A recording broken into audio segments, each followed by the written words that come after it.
Hola, hola y bienvenidos a un nuevo programa aquí en Contracultura, en el podcast de Contracultura. Un gusto poder estar con ustedes hoy día haciendo este nuevo programa.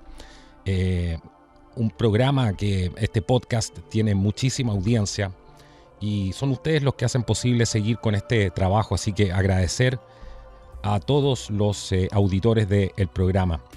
Y el día de hoy, para ir directamente al grano, vamos a hablar con un amigo que probablemente muchos de ustedes conocen. Me refiero a Pablo Muñoz y Zurieta. Él es doctor en filosofía política y legal, tiene un máster en psicología filosófica, también tiene estudios de grado en filosofía, teología, humanidades, una serie de cosas más. Es autor además de varios libros, incluyendo Atrapado en el cuerpo equivocado, la ideología de género frente a la ciencia y la filosofía. Y también está ahora próximamente sacando un nuevo libro. Y vamos a hablar de eso hoy día, a qué conclusiones ha llegado, cómo podemos entender desde la mente y el espíritu de un hombre que está haciendo un trabajo tremendo, que viaja por muchos países y que tiene un conocimiento bastante acabado de lo que está pasando en el país que reside ahora, Canadá, cómo ha ido avanzando esta agenda y nos va a permitir entender esto y mucho más. Pablo, bienvenido hoy día al podcast de Contracultura. Un gusto tenerte aquí. Muchas gracias, Carlos, y es un honor para mí también. Bueno, vamos al grano. Cuéntanos en qué estás trabajando en tu último libro.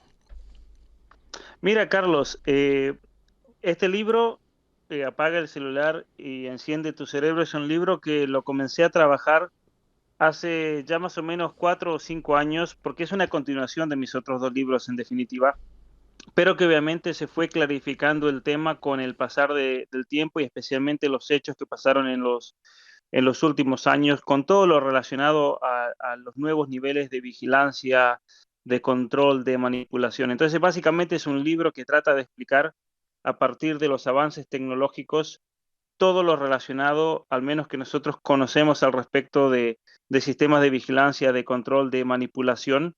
Y obviamente es un libro que apunta a encender el cerebro, es decir, qué podemos hacer para nosotros protegernos y defendernos en alguna manera de todos estos proyectos, ¿no es cierto?, Ujú. que son proyectos transnacionales, son proyectos que van más allá de los límites geográficos de un país y yo creo que tenemos que tomar precauciones, si no te pueden comer básicamente si no estás preparado.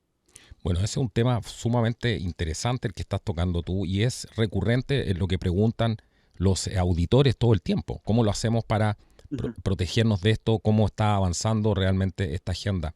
Pero tú vives en Canadá, ¿cierto? Así Y es. hay mucha gente, y me gustaría partir un poco por ahí, hay mucha gente que no entiende, especialmente en Hispanoamérica, Latinoamérica, no entiende hasta dónde ha avanzado la agenda ya. Cuéntanos un poco el panorama del Canadá que tú conociste y el Ujú. Canadá que hay hoy en día, para que la gente se haga una idea hasta dónde está llegando esto.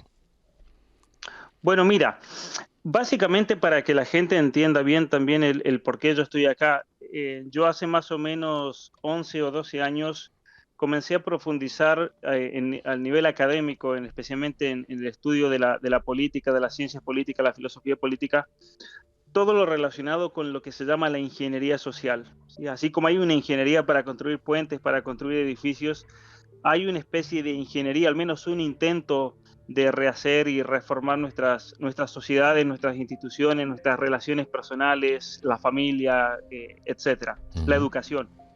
Y eso a mí me trajo a Canadá por consejo de varios profesores universitarios que tenía en los Estados Unidos, donde yo hice mi máster, donde ellos me decían, si tú quieres estudiar especialmente la ingeniería social con respecto a la familia, con respecto a la educación, por parte de un gobierno totalmente que sea abierto, por así decir, a todos estos programas de experimentación social, hay que ir a Canadá a estudiarlo. Y es así como yo llegué en el 2015. Ciertamente que, O que sea, tú, ya existía. perdona que te Ujú, interrumpa ahí, sí, pero o sea, tú te vas a Canadá sabiendo que estaban implementando esta agenda y para estudiarla ahí en terreno. ciertamente, porque yo vine a hacer mi doctorado Wow. específicamente en eso, ¿sí? Ujú. Entiendo. En programas de ingeniería social, especialmente en relación con la familia. Cuando yo llego a Canadá, varias personas, profesores especialmente, dijeron, mira, lo que tú quieres hacer es interesantísimo y es la verdad, pero te estás metiendo contra el gobierno de Canadá. Y el gobierno de Canadá subvenciona todas las universidades. Entonces no hay manera de que tú puedas aprobar una tesis así. Y yo me largué igual, porque dije, bueno, si no me aceptan mi doctorado y estudio 5 años, al menos voy a aprender y voy a sacar una experiencia de esto y escribir un libro. Al menos lo voy a hacer igual, con título o sin título.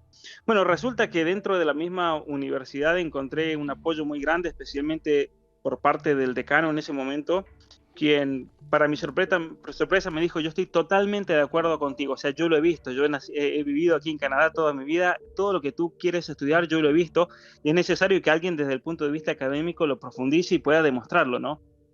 Especialmente porque yo traía nuevo material al tratar de conectarlo con las Naciones Unidas, con el Foro Económico Mundial, con distintos organismos internacionales y tratando de demostrar cómo Canadá de hecho es un lugar fértil para todos estos programas de ingeniería social debido a las políticas del mismo gobierno que les abrió las puertas, porque para eso obviamente se necesita de un gobierno. Pero ocurre algo curioso, entonces yo comienzo a estudiar en el 2013 y en el 2015 llega al poder Justin Trudeau.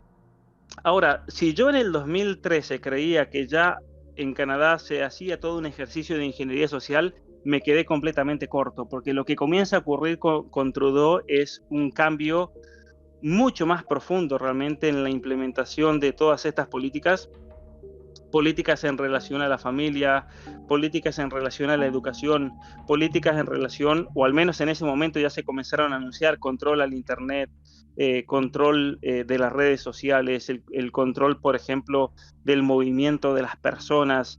Es ahí cuando yo comienzo a profundizar un poco más en todas estas tecnologías que de hecho se estaban produciendo aquí en Canadá. Y muchas veces nosotros, Carlos, hablamos de China, por ejemplo, como un país, sí, un estado de vigilancia, ¿no? Y lo cual es verdad, es cierto, porque no tiene ningún tipo de límite legal ni moral.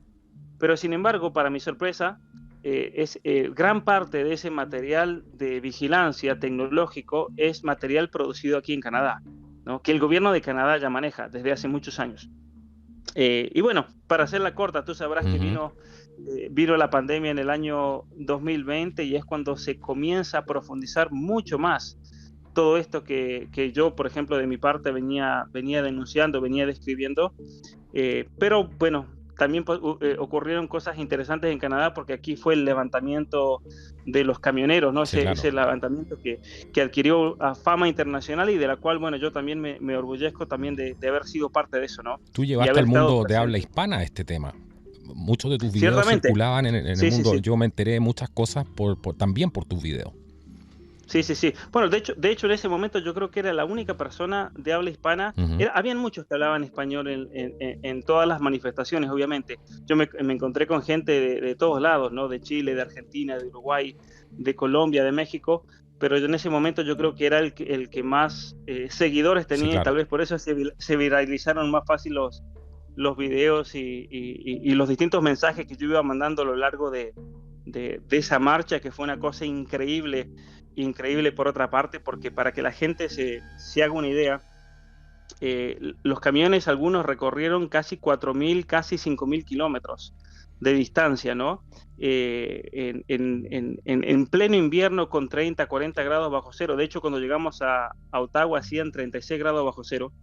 Y una cosa impresionante fueron ver las miles de personas, no importa la hora que fuera, si era la mañana, de madrugada, de noche, las miles de personas en los puentes recibiendo la caravana que en un momento llegó a tener 60.000 camiones. O sea, yo jamás en mi vida había visto una cosa tan grande, ¿no? 60.000 camiones, porque la gente está cansada de esto, ¿no? Y la gente finalmente estaba despertando. Ahí te perdimos un segundo.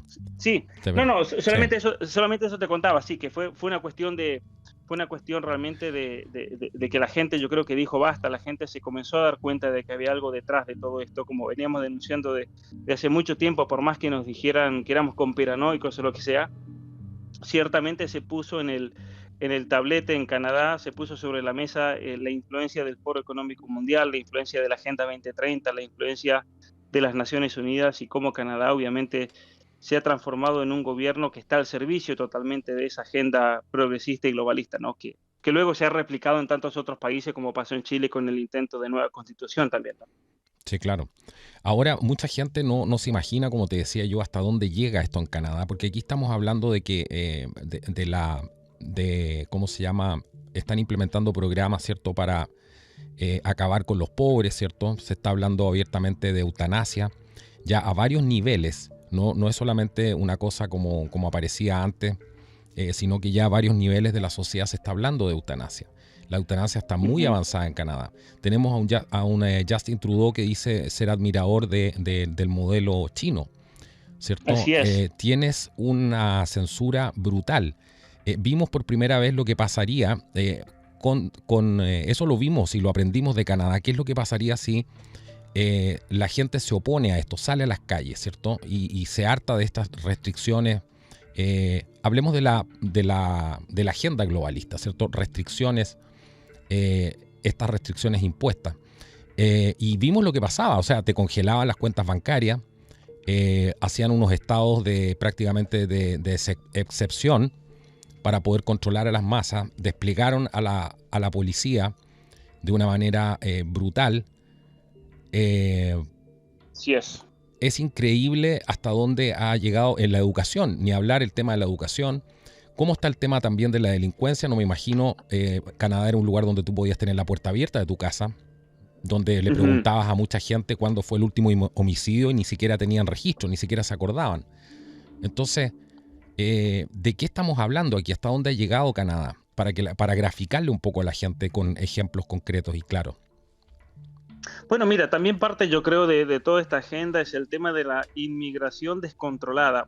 Canadá es un país histórico que ha crecido gracias a la inmigración, pero desde que llegó Trudeau han cambiado las políticas inmigratorias de tal manera que, por ejemplo, es conocido aquí en Canadá que hay ciertos pasos fronterizos donde la gente está pasando sin ningún tipo de restricción y donde a las mismas fuerzas fronterizas, por ejemplo, les han atado las manos. Yo tengo conocidos que trabajan en las fuerzas fronterizas y, por ejemplo, en la zona de las cataratas del Niágara, por día están pasando 100 personas constantes, todos los días, ¿no?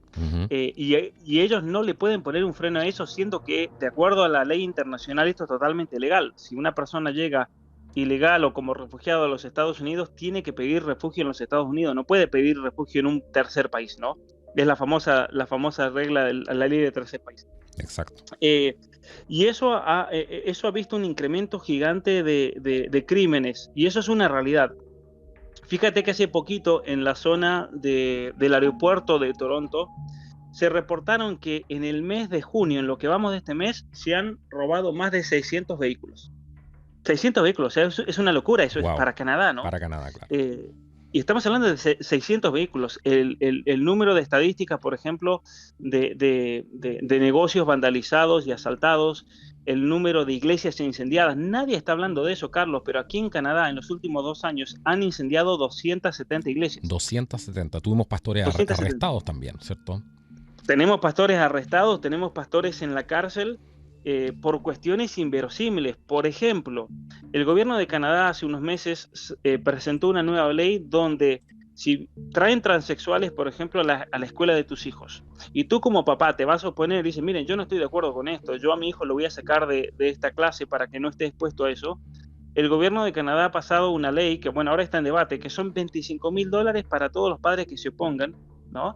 Y esa es la razón por la cual tenemos pastores en la cárcel. ¿Por qué? Porque hay pastores que organizaron... ¿Cómo $25,000 para todos los padres que se opongan?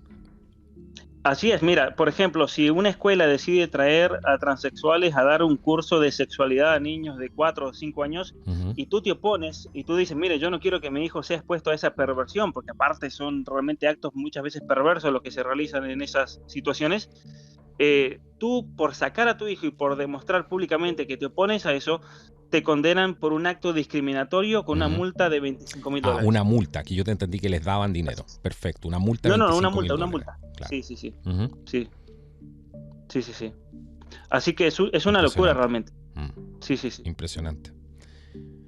Ahora, cuando tú vas a estudiar todo este tema de cómo se estaba implementando esto, tú también estás hablando mucho de las nuevas tecnologías, ¿cierto? Cómo estas nuevas tecnologías están cambiando de alguna manera el mundo que nosotros conocíamos, lo que era, no sé, la libertad de expresión, ¿cierto? Que hoy día pretenden controlarla Claro. por la inteligencia artificial. Hay mucha gente que desconoce eso, pero hacia allá van el tema de la reproducción humana, que quieren hacerla completamente, que sea controlada por el Estado y de una manera completamente artificial, ¿cierto? Para eso están finalmente cambiando el rol de la mujer, para que probablemente en 100 años la gente ni siquiera se acuerde de lo que era una mujer, porque pretenden hacer todo vía úteros artificiales, ¿cierto? Y todo este tipo de cosas.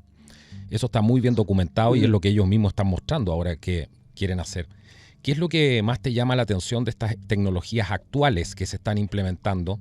No sé si quieres hablar de los ejemplos de Canadá o Sí, cuál sí, es sí. tu visión ahora de hacia dónde va esto. Mira, una cosa para tener en cuenta, para que nadie diga, bueno, esto es teoría de conspiración de lo que están hablando. Canadá tiene, de hecho, una especie de ministerio, podríamos llamarlo como un equivalente a lo que sería un ministerio en nuestros países de educación, un ministerio de justicia, un ministerio de defensa. Hay un ministerio que está relacionado a lo que se llama el posthumanismo.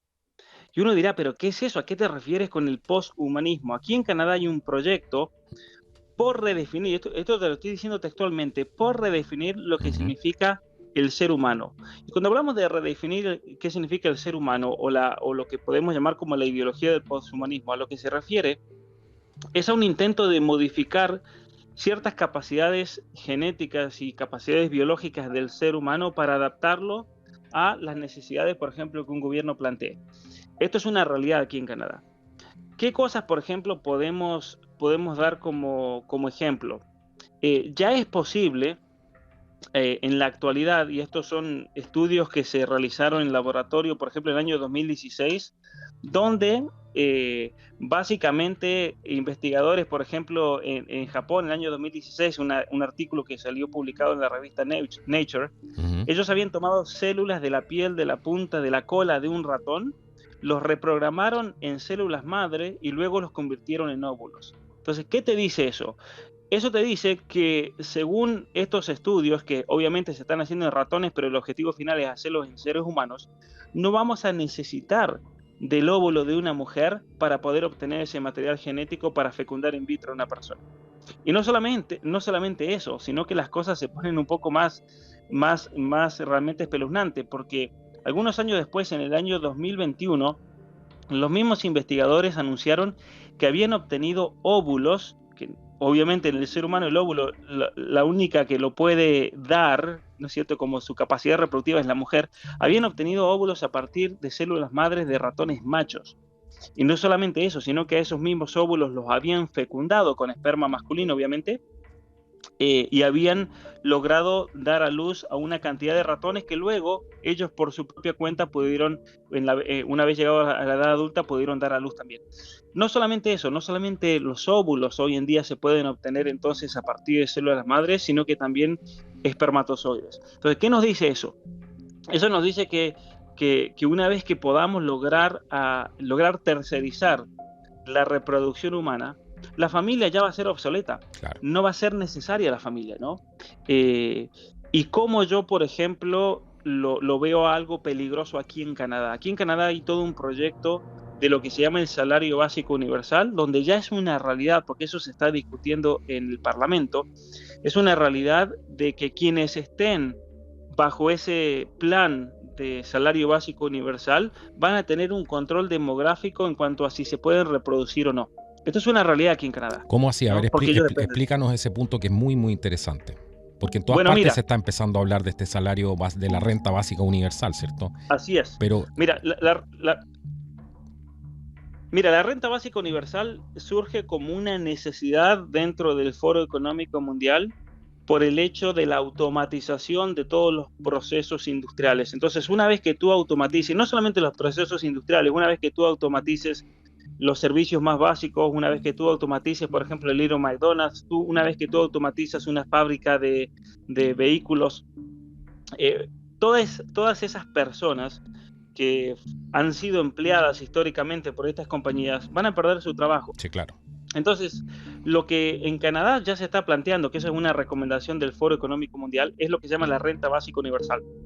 ¿Por qué? Porque eso obviamente va a generar problemas sociales muy grandes, va a generar protestas, vas a tener un grupo gigantesco. Aquí en Canadá se calcula que para el año 2040 el 40 al 60% de la población no va a tener trabajo.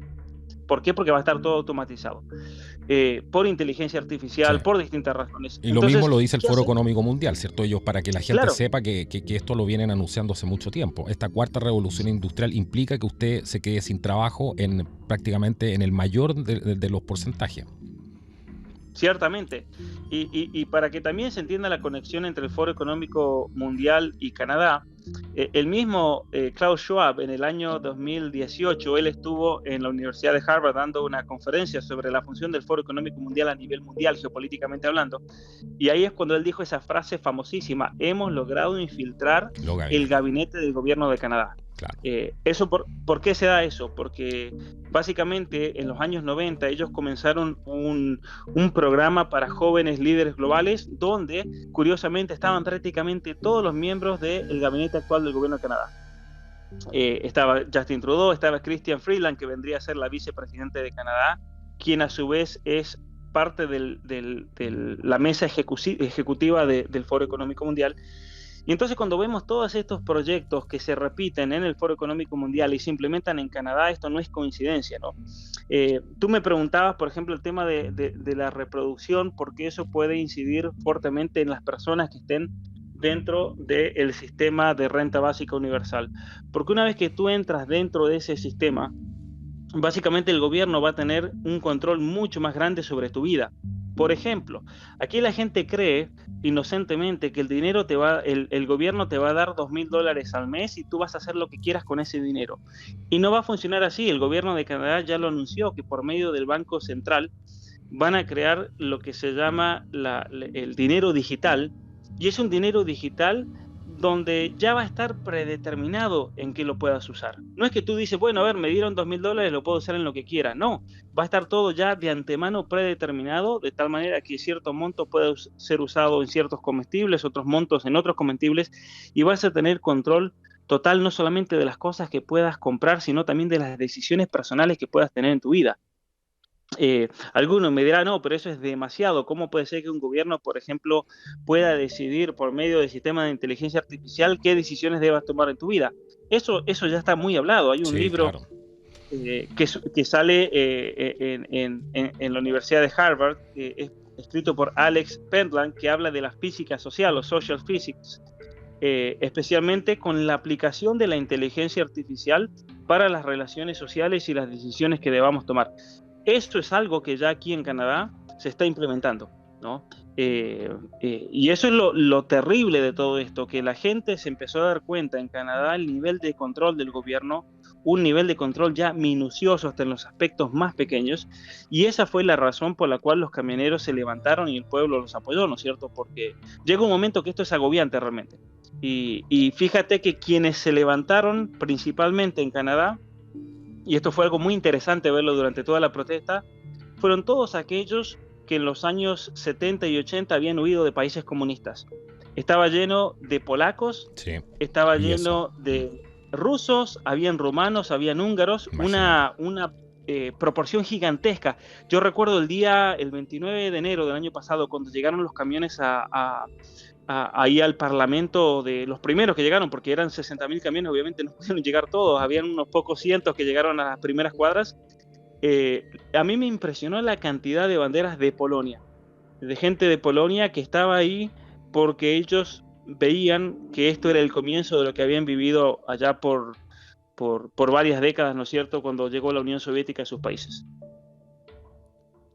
Impresionante. Bueno, este mismo pastor que no me acuerdo, no recuerdo el apellido ahora, pero que se hizo viral el video de él, que lo Sí, sí, tomaron sí. preso no solamente en una oportunidad, sino que creo que ya van como 3. Él también era polaco. Sí, ciertamente, sí, sí. Él vive en la provincia de Alberta. Se llama Artur Pawlowski. Pawlowski, ahí Se ha está. hecho sí, sí, se ha hecho muy conocido aquí en Canadá por, obviamente, levantarse ante la tiranía de un gobierno y denunciar pacíficamente, porque esto también hay que remarcarlo. Él ha actuado siempre de manera pacífica. En muchos casos su protesta es simple. simplemente ir con un megáfono a las calles y denunciar las atrocidades del gobierno de Canadá, y el tipo sale a la calle y lo meten a la cárcel. Y como tú decías, no lo han metido una sola vez a la cárcel, ha pasado ya decenas de veces en la cárcel, y de hecho tienes varias condenas pendientes y juicios. De hecho, hace poquito, en uno de los juicios que tuvo, salió exonerado, gracias a Dios. Pero es impresionante cómo realmente el gobierno de Canadá lo está persiguiendo específicamente. Para darte un ejemplo, en Semana Santa vino la policía y lo metieron a la cárcel, ¿no?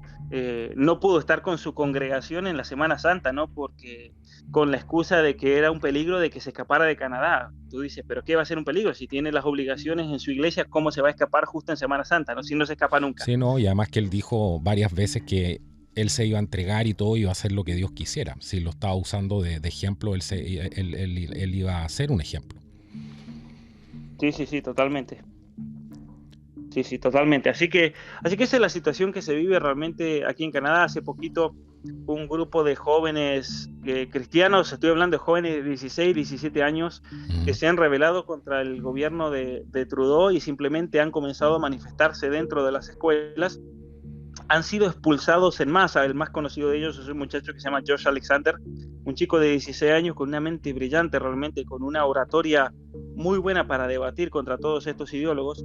Ese muchacho fue expulsado de la escuela por objetar que hombres puedan meterse al baño de mujeres. Lo recuerdo, sí. Lo recuerdo. Ese muchacho ha sido suspendido, y es un muchacho que está viajando por todo Canadá denunciando todos estos abusos de poder, y harán 3 semanas más o menos en la ciudad de Calgary comenzó a repartir Biblias por la calle y fue detenido por la policía, donde pasó una noche en un calabozo. Una locura, simplemente por él repartir Biblias en una calle. Claro. Y eso obviamente porque el gobierno de Canadá lo tiene marcado y simplemente lo quieren amedrentar porque tiene miedo que junto con él surjan muchísimos jóvenes, ¿no? Y obviamente que tienen miedo que pase una situación como la que ocurrió con los camioneros en el año pasado. Sí, sobre todo a los jóvenes les tienen terror, ¿cierto? Cuando Totalmente. Se organizan movimientos de jóvenes, o un joven, muy joven, digamos, tiene muchos seguidores en redes sociales, a eso le tienen pánico. Eso ya lo hemos visto. Ahora tú hablaste recién del el ingreso universal, ¿cierto? Que estaban ya metiendo en Canadá.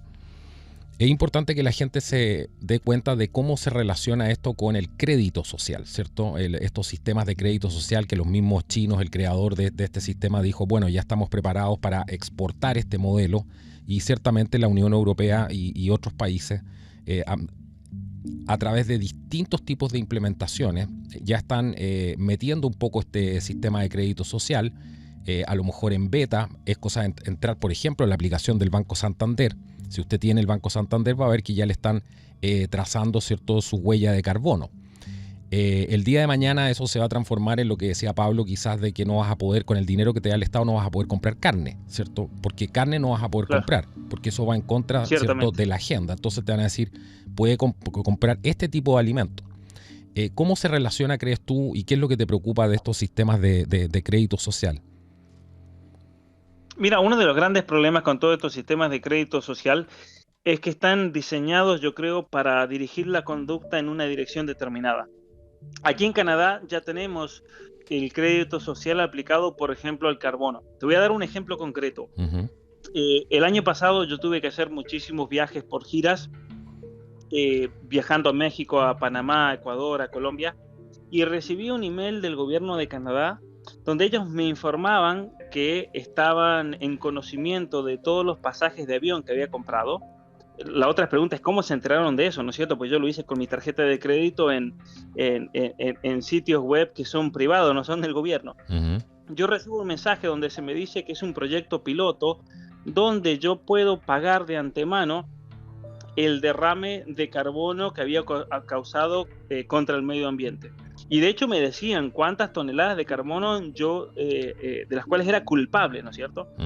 Ahora, ese es un proyecto piloto. ¿Cuál es el problema? El problema, y voluntario, el problema es que cuando ese proyecto se instaure en Canadá, uno de los grandes dilemas es que vas a perder libertad total para hacer absolutamente todo.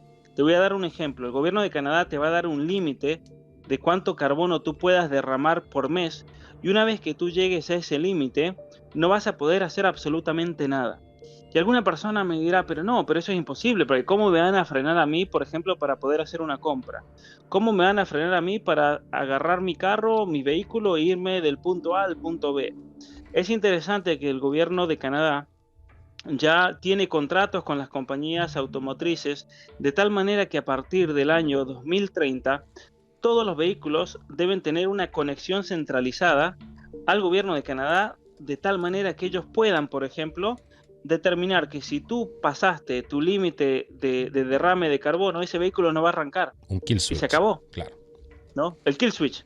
Que eso ya existe, de Sí. hecho, por ejemplo, para que las personas digan, no, pero eso no existe. Sí existe, eso existe. Por ejemplo, las compañías aseguradoras, si tú no pagas tu seguro en varios estados en los Estados Unidos, en este momento tú tienes el kill switch, que tu Sí. carro no te va a prender por más que tú hagas todos los puentes que quieras Sí. hacer, ¿no? Hay maquinaria también que tiene eso, que cuando tú no pagas la cuota, ¿cierto? La cuota que le tienes que pagar al banco, la máquina se apaga automáticamente. Eso ya Así existe. es. Sí.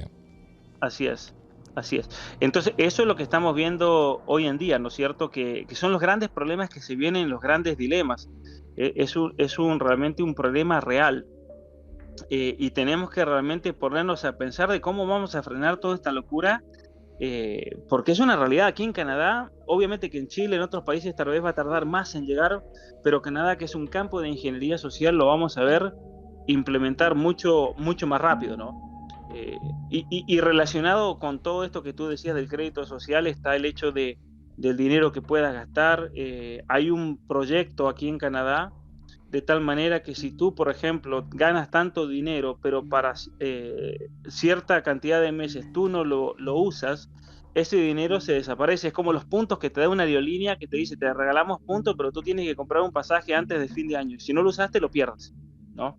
Entonces son realmente los grandes dilemas que hay hoy en día en los debates éticos y políticos, porque obviamente que por la primera libertad que la gente va a perder es la libertad económica, pero la libertad económica no es la que más me preocupa. Ciertamente que es preocupante, pero hay otro tipo de libertades mucho más profundas que tienen que ver con el mismo ser humano, que tienen que ver con su capacidad reproductiva, que tienen que ver con sus decisiones personales de vida, que van por eso, ¿no es cierto? Y eso es lo realmente preocupante en todo esto. Sí, brutal, absolutamente brutal. Totalmente brutal. Lo peor de todo es la ignorancia, ¿cierto? De muchas personas que sin saber de estos temas o cuando los escuchan, inmediatamente tratan de negarlo, ¿cierto? Negarlo es mucho más fácil, meter la cabeza debajo de la arena y decir, bueno, estos son locuras o son teorías de conspiración, porque eso es más cómodo, ¿cierto? Para aquel que quiere ignorar la realidad y vivir en la ignorancia, esta ignorancia que es la dicha, como decía la película Matrix. ¿Qué opinas del estado actual, por ejemplo, en Canadá? Poniendo como ejemplo Canadá. Yo sé que a ti te toca, y podrías hablar de otros ejemplos, porque tú eres una persona que viaja mucho, te toca estar con mucha gente. ¿Crees que la gente tiene quizás un poco de conciencia de que este es el sueño húmedo del totalitario más grande o los totalitarios más grandes que ha podido conocer la humanidad? Imagínate, todo esto se puede llevar a cabo porque ahora tienen el componente tecnológico, ¿cierto? El Internet de las cosas, el 5G, ¿cierto? El ancho de banda para poder controlarlo todo, los vehículos eléctricos que si no hacen lo que te dicen, está el kill switch, por eso todo lo quieren transicionar a la cosa eléctrica, es porque con lo eléctrico tienen control. ¿Qué tan crees tú alerta están las personas de los peligros que enfrentamos hoy día como humanidad? Porque esto es el fin del ser humano como tal. Si regulan controlan, ¿cierto? la natalidad, los procesos reproductivos, el pensamiento de los seres humanos, es el fin de la humanidad como tal. Así es, mira, yo creo que hoy en día, lamentablemente, la mayoría de las personas no están alertas y conscientes de lo que realmente se viene. Por varios motivos. Una, porque desconocen realmente los avances tecnológicos en el campo, por ejemplo, de las tecnologías reproductivas, en el campo de la vigilancia y el control. Por otra parte, porque la gente yo creo que tiene un miedo innato de saber estas realidades, porque eso te lleva a tomar ciertas decisiones personales con tu vida. Y por otra parte, yo creo que hay una ignorancia gigantesca en personas que ven, o cuando escuchan de estas cosas, ven en esto un progreso, como que si necesariamente esto va a llevar un progreso de la humanidad. Fíjate que Canadá es un país que se presenta en muchos países, especialmente en Latinoamérica, como un paraíso, ¿no es cierto? Sí, El claro. sueño es el nuevo sueño americano, Sí. básicamente. Y cantidad de personas que dicen, mi sueño es poder ir a vivir a Canadá, mi sueño es poder llevar a mi familia, cuando la realidad es que el que puede, el que está consciente de estas cosas aquí en Canadá y puede, se está yendo del país, ¿no? Eso es lo Sí. interesante. Eso es lo interesante que estamos viendo hoy en día.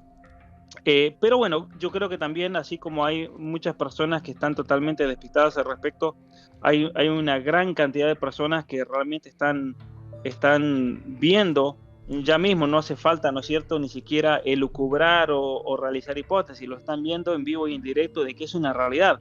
En parte, yo creo que también gracias a la cantidad de personas que están denunciando convincentemente todo esto, canales como el tuyo, por ejemplo, y tantos otros que realmente por una presentación fundamentada, con ejemplos, con pruebas, pueden realmente demostrar que esto se está dando. Y no solamente eso, podemos ir, por ejemplo, a los grandes laboratorios sociales en las universidades de hoy, el caso de MIT en los Estados Unidos, el caso de Harvard, los departamentos de sociología, donde te lo dicen directamente, ¿no es cierto?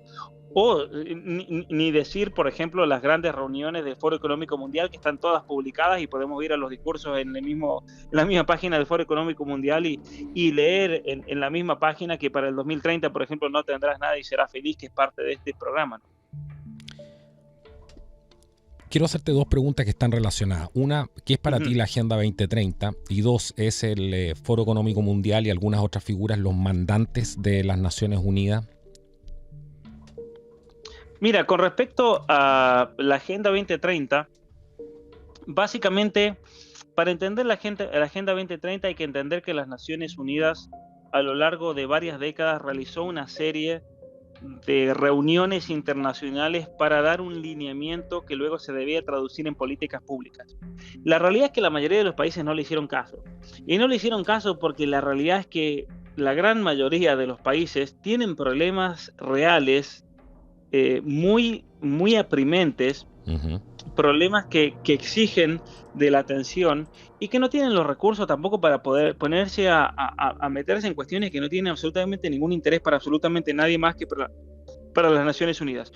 Entonces, así cuando en el año 1994, perdón, se comienza ya a hablar de la necesidad de tener una especie de constitución global, una constitución que vaya por encima de todas las constituciones, porque obviamente se encontraban con la realidad de que desde el punto de vista legal, si las Naciones Unidas querían implementar esto, cada país tenía sus leyes y le podían poner un freno.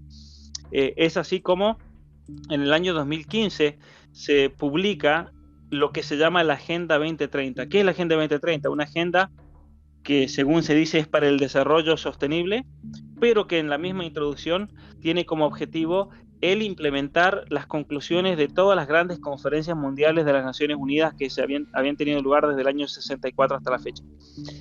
Obviamente que el sueño de todos estos ideólogos detrás de la Agenda 2030 era hacerle una nueva constitución a cada país, como hicieron con Chile, ¿no? Chile fue obviamente un caso específico de ingeniería social donde pudieron tomar una constitución y rehacerla.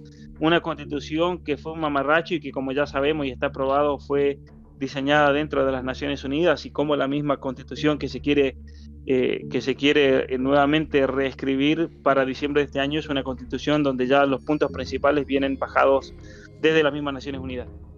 Entonces la Agenda 2030 es una especie de constitución global, supranacional, que vendría en la práctica, en los hechos, a suplantar la constitución de cada uno de nuestros países, no con el objetivo de poder implementar todas estas directivas que quedaron muy claras, por ejemplo, en la Constitución chilena. Si alguien quiere saber, por ejemplo, de qué se trata, cuáles son los puntos específicos, vayan a la Constitución chilena que fue rechazada y es básicamente lo mismo que la Agenda 2030.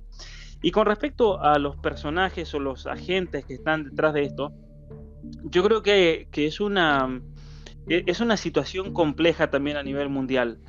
Porque así como tú tienes a personajes, por ejemplo, como Klaus Schwab del Foro Económico Mundial, que él tiene la función de coordinar a muchos de estos filántropos y grandes dueños y fundadores de compañías tecnológicas, políticos, a personas que están a cargo de grandes centros financieros o fondos de inversión. Él simplemente lo que tiene es una visión de lo que se debe realizar en el futuro en línea con la Agenda 2030 y trata de coordinar todas esas acciones por todo un sistema que se ha ido implementando de premios y castigos. ¿Qué es un sistema de premios y castigos? Básicamente hay fundaciones desparramadas por todo el mundo que se encargan de premiar por medio de puntajes o de castigar a compañías que no se acoplen a las grandes directivas que vienen del Foro Económico Mundial o de las Naciones Unidas. Y es ahí cuando entra en juego, por ejemplo, fundaciones como la Open Society Foundations, que son una serie enorme de fundaciones que a su vez se subdividen en grupos pequeños que están desparramados por prácticamente todos nuestros países, que tienen esta función de juzgar, ¿no es cierto?, a empresas, a universidades, a hospitales, a gobiernos, para que se vaya materializando, ¿no es cierto?, todas estas políticas. Y luego, obviamente, que por último tenemos en un nivel ya más abajo a todos estos políticos que son serviles a esta agenda, que simplemente a ellos les pasan los proyectos de ley, les pasan las iniciativas y simplemente tienen que llevarlas a un Senado, a un Parlamento y votar sobre las mismas. Exactamente, importantísimo el punto que hiciste ahí, que hace reafirmado algo que hemos hablado mucho tiempo acá.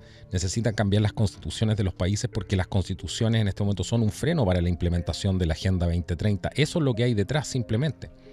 Y es por eso que siempre que hay un cambio constitucional, vemos que está la ONU de alguna manera metida con sus tentáculos ahí, ¿cierto? Y no importa si ocupan el proceso constituyente de Nicolás Maduro, ¿cierto? Utilizándolo a ellos como la parte de acción, logística en terreno para poder llevar a cabo estas revueltas y poder conseguir lo que quieren. Pero ese punto es clave. Ahora, ¿qué te parece a ti algo...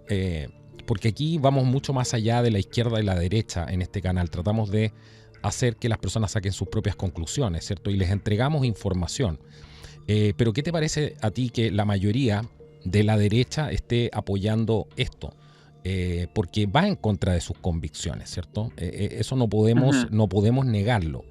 Las convicciones de la derecha son muy opuestas a las de la izquierda, ¿cierto? Que son de tinte totalitario, de raíz totalitaria, de sustrato totalitario. ¿Qué te parece a ti?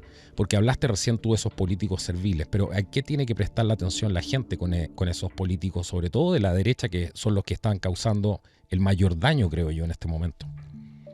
Ciertamente que sí. Mira, yo creo que hoy en día las categorías de antaño tomadas de las ciencias políticas no son categorías que aplican, porque históricamente la izquierda representaba, por ejemplo, una serie de exigencias bien marcadas, mientras la derecha representaba otro tipo de exigencias bien marcadas que de una manera u otra se balanceaban dentro de la vida política de una sociedad. Lo que estamos viendo hoy es una agenda que va por encima de esa dicotomía política. Y por eso, en mi opinión personal, yo creo que incluso los mismos términos izquierda y derecha son obsoletos. Tú te das cuenta que son obsoletos cuando, por ejemplo, en Chile, para darte un ejemplo de Chile, el mismo Bellolio, Jaime Bellolio, por ejemplo, que después fue el vocero de gobierno, ¿no es cierto? Pero antes de ser vocero de gobierno era miembro era diputado. Él mismo presenta todo un proyecto de educación sexual integral que venía bajado de las Naciones Unidas con todo el tema de ideología de género y todo lo que sabemos que incluyen estos programas, junto con una personaje como Camila Vallejo, que era supuestamente del espectro político totalmente opuesto. ¿Eso qué nos dice? Que cuando se trata de estos temas, la izquierda y la derecha ya realmente no sirven para definir la postura política de una persona. Yo creo que hoy en día estamos hablando básicamente de otra serie de categorías que son más actuales, que tienen que ver con la agenda globalista, con la agenda progresista y con todos aquellos que quieren, por otra parte, defender la soberanía de las naciones. Por eso hablamos también del patriotismo, ¿no es cierto? Aquellos que quieren defender los valores de una nación contra los valores que se buscan imponer, valores supranacionales de la inclusión, la diversidad, la tolerancia, la igualdad, que viene bajado de las Naciones Unidas. Entonces, en ese sentido, yo creo que para poder entender la situación actual debemos trascender esa división conceptual. Súper interesante eso. De todas maneras hay que ser moderno, ¿cierto? Modernizarse un poco, ser absolutamente moderno, como decía el poeta francés Rimbaud, para poder entender lo que está pasando hoy día. En estos últimos minutos que nos quedan en este último bloque del programa, me gustaría llevarte porque ha estado interesantísima esta conversación, me gustaría llevarte a tu libro, al libro que nos contaste en un principio, porque cuando uno escribe un libro, uno quiere abrir un espacio, ¿cierto? Abrir una puerta hacia algo que estaba quizás donde había poca información o algo que estaba oculto, que no tenía acceso a muchas personas. ¿Qué es lo que quieres transmitir y qué te motivó a hacer este libro? ¿Qué es lo que quieres comunicarle a las personas a través de esta visión que vas a plasmar ahí en esta obra? Bueno, especialmente el hecho de que estamos siendo sujeto de un experimento masivo a escala mundial, con el tema de todo lo relacionado, por ejemplo, a la recolección de datos, la minería de datos, con el objetivo de poder conocernos hasta en los mínimos detalles para poder manipularnos y controlarnos en nuestra conducta. Básicamente esa es la premisa central del libro. Entonces yo lo que hago a lo largo del libro es demostrar cómo estamos realmente siendo víctimas, querramos o no querramos, por medio de la introducción de la tecnología, especialmente por medio del celular, por medio de las redes sociales, por medio de la extracción de datos con una cantidad enorme de aplicaciones, con un objetivo que es muy claro, no solamente el dirigir nuestra conducta hacia un objeto determinado. Por ejemplo, las grandes campañas de marketing que hoy se hacen en base a datos para tratar de convencerte que debes comprar este producto o aquel otro producto, es lo que le pasa a una persona cuando busca en Google o habla con la familia que necesita un aspirador y de repente abre una página web y le aparece una cantidad enorme de aspiradoras en las propagandas, ¿entienden? Los comerciales. No solamente eso, yo no me refiero específicamente a eso, que es algo que está muy bien trabajado y demostrado, ¿no? Cómo se usa de la tecnología y de los datos para poder dirigir la conducta a un objeto determinado. Yo lo que hago en mi libro es profundizar a partir de eso y cómo básicamente se usa de la tecnología no solamente para dirigir la conducta a un objeto determinado, sino especialmente para hacerte pensar de una manera determinada, que es algo mucho más peligroso, ¿no?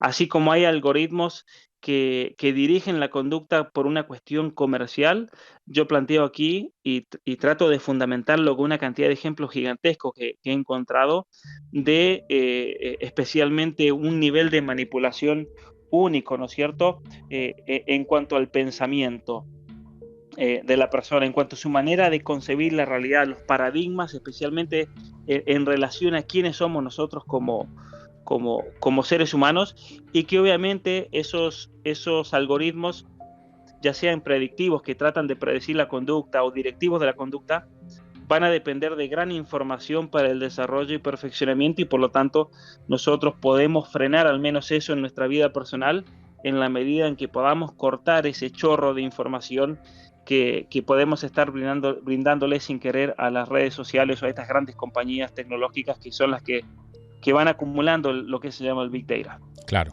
porque las personas son las que al final con los comportamientos, ¿cierto? Con sus rutinas, ¿cierto? Online son las que van alimentando al algoritmo para que aprenda de nosotros.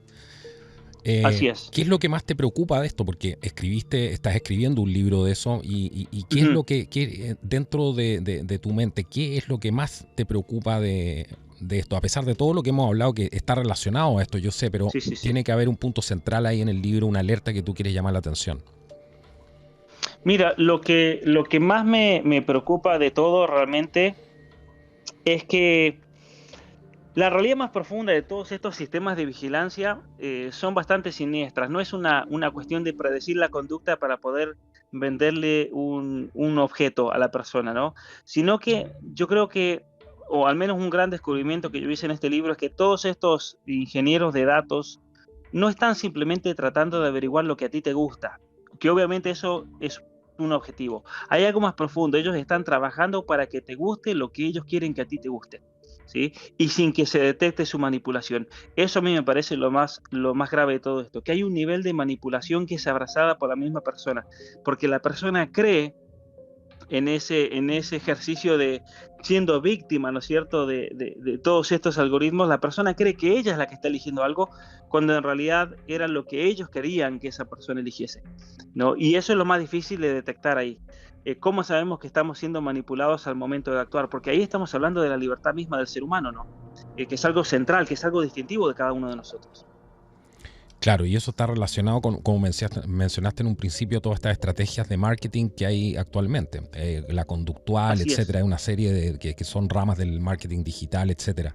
Pero que en el fondo es lo que dices tú, o sea, te quieren conducir hacia determinado punto. ¿Crees tú que esto también se relaciona a un conflicto que está viviendo la humanidad de quinta generación? Porque eso se ha hablado mucho, yo creo mucho en eso. Un conflicto de quinta generación donde van por la mente y el corazón de las personas. Se trata de conquistarlos, ¿cierto? De conquistar la mente y el corazón de las personas, y lo que estamos viendo hoy en día es, están destruyendo la historia, ¿cierto? Las estatuas, cambiando el rol de la mujer, cambiando el rol del hombre. Hay un conflicto aquí intrínseco por apoderarse, ¿cierto?, de los países, de la familia, y conquistar a la persona dentro de su esencia, que es lo más complejo. ¿Crees que también puede haber algo de este conflicto de quinta generación que también se habla tanto, que es esta batalla por la mente y el corazón de las personas? Sí, totalmente. Es todo parte de esto, ciertamente. Es una manera también de expresarlo, me parece muy certera, ¿no es cierto? Que esto es un proyecto de dominación. Proyecto Y de si tú dominación. quieres dominar, sí, Uh-huh. sí, si tú quieres Sí, dominar, y este es un proyecto de dominación que yo en mi libro lo demuestro, que es parte de toda esta ingeniería social, no es algo que yo especulo y digo, bueno, mi hipótesis es que hay un proyecto de dominación, no, lo demuestro con artículos, lo demuestro con decisiones políticas, lo demuestro con conclusiones del Foro Económico Mundial. Y es un proyecto de dominación que tú lo has dicho muy bien, apunta a la inteligencia y al corazón de las personas, apunta al conocimiento, a cómo debemos percibir la realidad, apunta a condicionarnos cómo debemos querer esa misma realidad. Y una vez que es ambos elementos, la inteligencia y la voluntad, o la inteligencia y el corazón, pongámosle así, están condicionados, tú ya no eres libre para nada, ¿no? Por eso también yo creo que ese es un conocimiento de dominación, es un querer dominar la voluntad para así entonces poder realmente implementar todo este proyecto de control y dominación a nivel mundial. claro, claro. Quizás lo más preocupante era toda esta gente de izquierda que durante las dictaduras o gobiernos militares que hubieran en distintos países, ellos hablaban de todo este tipo de cosas, ¿cierto? Hablaban de la libertad de Así es. expresión, todo este tipo de cosas, y hoy día son los que más abrazan estas ideas por cierto totalitarias, como es el quid de todo esto. Pero, ¿cómo crees que se explica eso? Esa hipocresía que vemos y que hay que denunciar siempre de muchas Ujú. de las personas de izquierda que son los más Sí, convencidos sí, hoy sí, día en sí, sí. acabar con la libertad de expresión, en que no salgan más del poder, porque con censura no lo sacas nunca más del poder, que ese es un tema Así que, es. claro. ¿Qué te parece Mira, eso? yo creo, mira, es una pregunta muy interesante. Yo creo, obviamente, que esto no es una respuesta definitiva porque es una pregunta tan buena que hay que estudiarla y fundamentarla bien. Pero yo creo que puede ir en la línea de que durante los años 60 y 70, cuando surgen todos estos grupos revolucionarios y rebeldes, se rebelan contra un cierto tipo de proyecto. Ujú, Y al momento de rebelarse contra ese proyecto, ellos van a tratar de analizar elementos que podían ser criticables de ese proyecto. Y podemos hablar de la vigilancia, del control, de todo lo que tú acabas de mencionar. Curiosamente, hoy en día, cuando el sistema ya es ese proyecto por los cuales ellos, estos rebeldes, luchaban, y este sistema utiliza de todos esos medios que ellos criticaban, ellos se han quedado callados porque es parte del proyecto que ellos siempre quisieron de fondo, ¿no? ujú. Que es un proyecto de comunismo del siglo XXI, básicamente, un socialismo. Cuando hablamos de renta básica universal, es el proyecto socialista. Entonces, ahí viene igualmente la hipocresía, yo creo, ¿no? De que ellos tendrían que al menos tener conciencia, decir, bueno, mira, yo estoy de acuerdo con básicamente este proyecto, pero no estoy de acuerdo con la parte de dominación, porque es la destrucción misma del ser humano, ¿no es cierto? Es la destrucción misma de la libertad de cada uno de nosotros. Y ahí viene, yo creo, el gran cortocircuito intelectual que se da en muchas de estas personas al no saber realmente realmente pararse frente a todo esto que estamos viviendo y decir, bueno, miren, básicamente, si vamos a ser honestos, tenemos que denunciar esto tanto como denunciábamos cualquier cosa que denunciábamos en los años 60 y 70, ¿no? Pero yo creo que va por ese lado, que es un proyecto de dominación acorde a los ideales que ellos tienen. Y por eso se tienen que quedar callados la boca. Bueno, Allende estaba pensando justamente en eso, tenía un proyecto de una supercomputadora para controlar, no me acuerdo qué, no me acuerdo los detalles, pero era un proyecto de esta misma índole, que casi tipo Claro. nuevo orden mundial, ya en esa época, así que me hace mucho sentido lo que dices tú. Pablo, ha sido un agrado tenerte hoy día aquí en el programa, de verdad, agradezco tu tiempo. ¿Hay algo que yo no te haya preguntado que te gustaría comentar aquí con la audiencia, con los amigos que nos escuchan y que comparten? Además es muy importante que compartas este programa, porque este tipo de información es el que necesita salir a la luz. Esto es lo que la gente tiene que entender, hacia dónde va esto, qué es lo que pretenden instalar, ¿cierto? De qué se trata todo esto que suena tan bonito, pero que en realidad son lobos disfrazados de piel de oveja. ¿Qué te gustaría agregar, Así Pablo? es. No, simplemente miren, hay muchísimo realmente para hablar de estos temas. Una hora nunca nos da abasto, pero yo quiero alentar a todos los que están escuchando a formarse más al respecto, a leer.